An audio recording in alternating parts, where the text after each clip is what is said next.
I remember this just vaguely, since I was little at the time, maybe 7. In my old house, my room had its own floor. It wasn't even supposed to be a bedroom. It was more of an attachment to the attic, or a closet-type room. The people that owned the house before us used it as a playroom for their daughters. My room also had a huge closet door that was attached to the attic. The closet was elevated up so that you would have to climb a set of wooden stairs to get into it.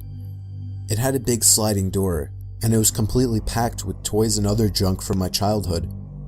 Since I was little at the time, I always got scared of being so separated from the rest of my family and having that huge closet in my room.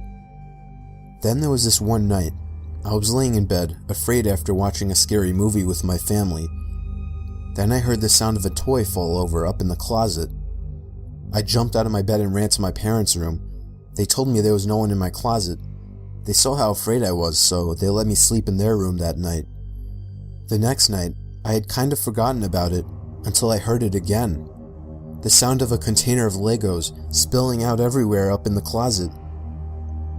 Again, I ran to my parents' room and told them about it. My dad was starting to grow impatient with me. He reluctantly agreed to let me sleep in their room again. The next day, me and my mom checked the closet, and there it was. A pile of Legos lay on the floor, spilled out of the container. I thought this was proof that somebody was in my closet, but my mom assured me that it simply fell over. That night, my dad locked his door. He said he was tired of my nonsense. I couldn't sleep that night. I lay there completely silent with my young boy imagination running, waiting for another sound to come from the closet. It was probably about an hour before it happened. It broke the silence. The sound of the closet door rolling open with force. The moonlight shining through my window illuminated the figure standing by my closet door.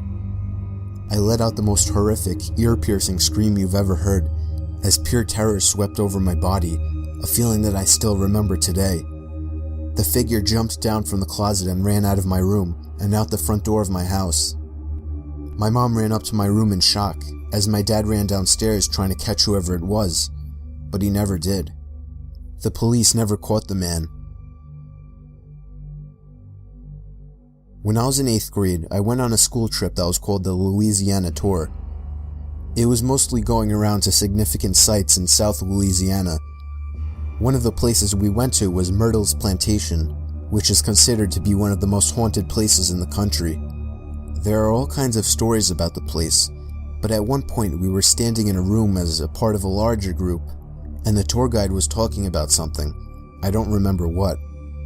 As I'm standing there, I start to hear what sounds like someone hitting a piano key. After I heard it a couple times, I started to look around for the source of the sound. I didn't see a piano, but I kept hearing it, so I asked my friends who were standing near me if they heard it. They said no. When I heard it again, I said there it is again, they must have heard it. They thought I was crazy. So I went back to looking around the room. Everyone's eyes were on the tour guide except for one woman. She caught my eye and pointed at me, and then at her ear with a questioning look. I realized she was asking if I heard it too, and I nodded. At this point, the tour guide starts telling a story about a soldier who had died there and that he played the piano, and multiple guests had reported hearing him playing in the night. I honestly didn't know what to think. I guess I still don't.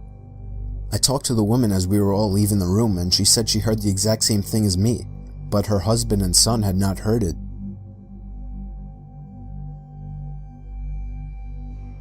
It was near Halloween time when my friends and I were telling ghost stories. My friend said she was going to tell a story about her parents' first date. She said she didn't like telling the story since it was actually true, but we prodded her on. To cut to the chase, the parents had a nice, if awkward, first date, and around the time that they would have said goodnight, the male in the situation, who's my friend's dad, suggested that they go for a midnight hike up Provo Canyon. He apparently knew the place, since he had done a fair amount of rock climbing in the area. So the two drove up the mouth of the canyon, got out of their cars, and started hiking under just the light of the stars, since it was a new moon. At some point, the man starts getting a bad feeling, since the pathway ahead, which would pass under some trees, would be dark, and because it was getting quite late. He ignores the feeling and presses on. A minute later, the feeling came back to the man. He ignored it again and started walking a bit of the way into the trees when his foot hit something soft in the middle of the path. Under the trees, it was too dark to see just what this soft thing was, and the feeling came back stronger than ever. Instead of finding out what his foot had bumped into, he and the woman both agreed to hightail it out of there. Years later, after being married for some time, they were watching an interview with the serial killer Ted Bundy. In response to a question asking him to describe the time that he felt the closest to being caught, he explained about the night that he lured a girl into Provo Canyon and had just killed her when he heard some people coming up the trail. He explained how he hid in the trees just in time, only to watch some guy walk right into the body, and for some reason, just turn around and walk away. My school's library is open until 2 in the morning for the idiots like me that don't do their essays until the last minute. It's a pretty small building and most of the books are in the basement area called the stacks. Just to give you a quick layout, there's the big main stairs that go down to the stacks, a vending machine room, and the long hallway with the 4 entrances into the stacks. The stacks are 2 really big rooms on opposite sides of the hallway with a huge amount of bookshelves and study desks lining the walls. I was there around 11 p.m. last year. It was a pretty research-intensive essay, so I was down in the stacks working in one of the study desks, so I didn't have to keep going upstairs and downstairs again.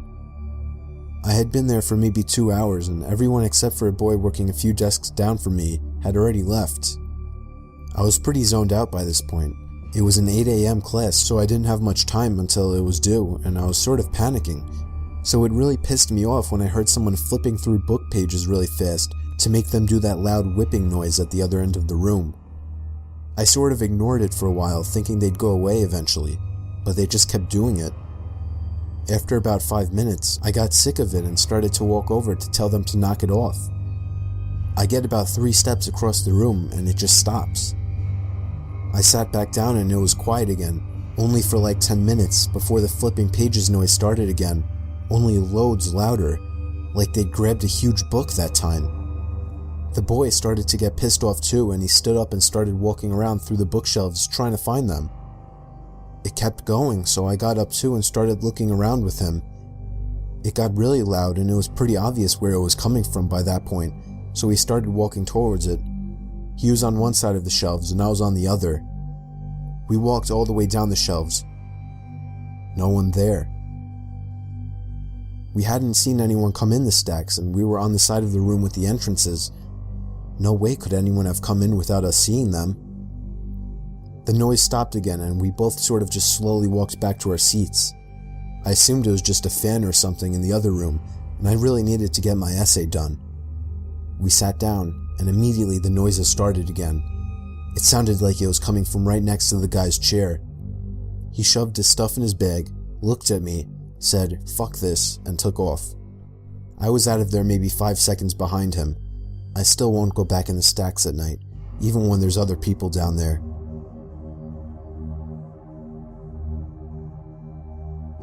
This happened when I still had my fishing boat. It was a horrifying experience that will never leave us. Me and my wife departed from the East Coast for our 2-day fishing trip in the North Atlantic. The first day and night were normal. We got a decent catch. At night we played cards while listening to music. It was enjoyable up until the next night. After a slow day at sea, we were playing cards again inside, this night without the music. It was at that moment that we heard the sound of a boat motor. We rushed outside to see a man piloting a crappy old motorboat with absolutely no lights on. He had stopped directly in front of our bow. The man was middle-aged. He had a beard and a baseball cap on. I went up closer and asked him if he needed help. He asked us if we had any spare gasoline. I apologized and told him we didn't. I asked the man if he was low on fuel and if he needed a ride back to the shore, but he declined. He claimed he had plenty of gas, which brought an awkward silence as me and my wife wondered why he asked us for gas then. The silence started to creep me and my wife out, mostly because of the way he just blankly stared at me. The only reason I could see was because of the deck light in the front of our boat. Other than that, we were surrounded by darkness. The man finally broke the silence and asked us if we had a good catch that day. I told him we didn't, still trying to be polite, even though the situation was odd and creepy. I asked the man how he was getting around in the darkness, but all he gave me was a chuckle, as if I had made a joke. I figured he misheard me. He turned his little motorboat around, and the last thing he said to us was, "Nice meeting you folks." He sailed off into the total blackness surrounding us. Me and my wife were completely weirded out. My wife told me she was afraid he was going to rob us. Being a fisher, you run into and make conversation with other sailors and fishers all the time, but I knew something about that guy was off. The fact that he came up to us so late at night, so far from the shore, and alone in that little motorboat, and the way he acted, we were both really uncomfortable, so I decided to turn out our lights and sail a bit north just to make sure the guy couldn't find us again. Call me paranoid. Later that night, probably around 2 in the morning, I woke up to the disturbing and ear-piercing scream of my wife. I shot up from my laying position to see a man standing at the edge of our bed. I lunged out of the bed towards the man, but he was out of the cabin before I could even get out of the room. I heard the sound of the same motorboat starting before speeding away into the darkness again. We sailed all the way back to the shore that night and reported the man right away. Of course, nothing was ever heard of the topic again. We still have no idea what the man wanted or what he was planning on doing, but it still gives me nightmares to this day.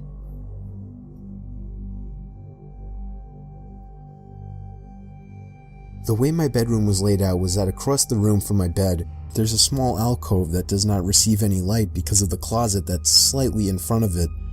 So the closet blocks the ceiling light and the ambient light from outside when it's dark. I was in 4th year high school and was trying to sleep but couldn't. You know that feeling like someone's staring at you? I was feeling it.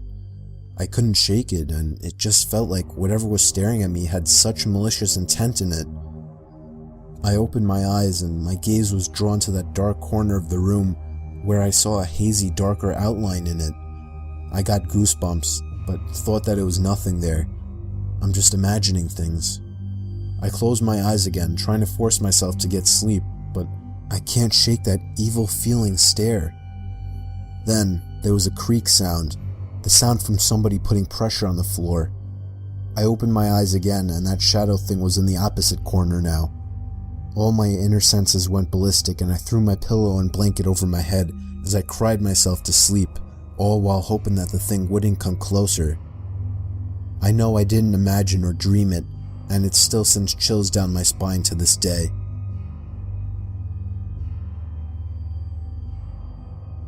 It was the first time my family ever went camping together. I was 18 at the time. We probably wouldn't have gone if it weren't for my brother and sister who were still only 11 and happened to be twins. It was mid-July and I was actually excited to do it. We drove all the way out to the country. We didn't go to a camping site. My dad just parked the car on the side of a quiet road, and we hiked about a mile into the woods until we found a small clearing in the woods. We pitched our 2 tents, one for me and my siblings and one for my parents. So come nighttime, I couldn't sleep at all. Trying to fall asleep in that sleeping bag was like trying to fall asleep on the grass. I just couldn't get to sleep. I spun around and tried to make myself comfortable for hours. My little brother and sister had been asleep for a long time at that point, and then I heard the sound of the zipper to the tent zipping down. I looked up and saw someone poking their head into the tent. I couldn't see who it was. "Dad?" I whispered.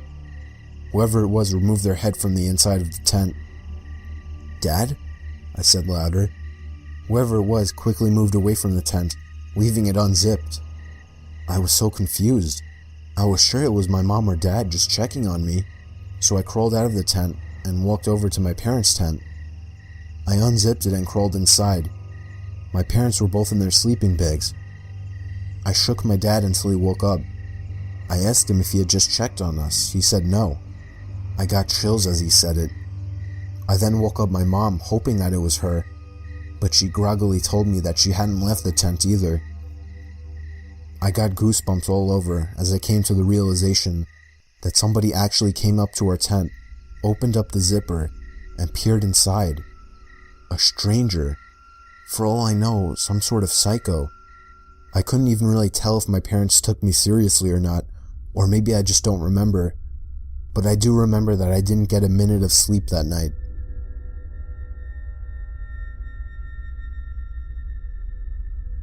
My parents were on their honeymoon to Key West. When they arrived at the hotel to check in, they were told that the room would be non-smoking. With my dad being a smoker, they requested a different room. They got the room switch and went to their room. As they got off the elevator, the smell of fresh paint was overwhelming. Down the hall there was a painter with all necessary supplies laid out around him as he was painting the wall. As my parents walked past him, they casually greeted him, and the painter had absolutely no acknowledgement of their presence. Whatever. When they got to their room, the smell of paint was even worse in there. So bad it wasn't even bearable, so they decided to go to the front desk to change rooms.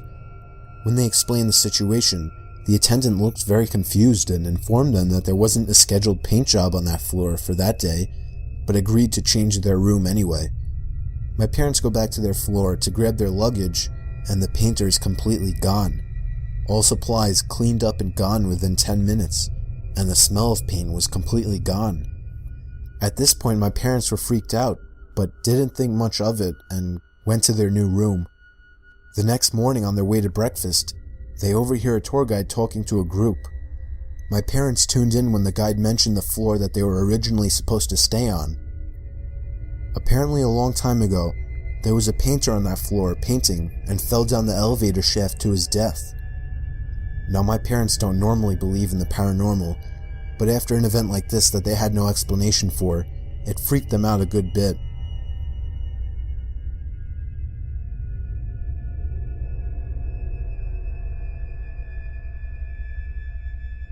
This story didn't happen to me, it happened to my cousin, and yet it still freaks me out thinking about it.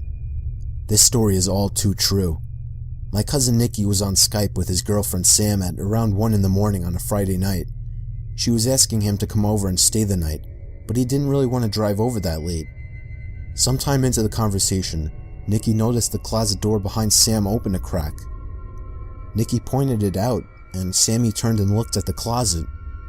They both ended up ignoring it. It was probably another half hour into the conversation that the closet door creaked open even more. Nikki spotted it again and told Sam that her little brother must be hiding in the closet. She denied it and told him the window was open or something, so there must have been a draft. It was about half an hour later that the closet door completely opened and somebody stepped out of the closet and walked out of Sam's bedroom. Sam didn't seem to notice, but Nikki got startled from what he just saw. He told her that her little brother was hiding in her closet, but what she said next scared Nikki shitless. She told him that she was home alone that night. Nikki started yelling at the screen for her to lock her door and call the police, and that he would be over there as fast as he could. Sam just started to understand the situation as she turned and saw the closet door completely open. She ran over to her doorway and let out a blood-curdling scream before slamming the door shut and locking it. Nikki drove over as fast as he could while calling the police. When he got there, the front door was left open, so he ran into the house into Sam's room. He knocked on the door and told her it was him, but she wouldn't answer. When the police finally arrived, they busted open the door to find her curled up in the corner of the room in shock. She later told the police that she had seen somebody standing face to face with her at the doorway before shutting the door.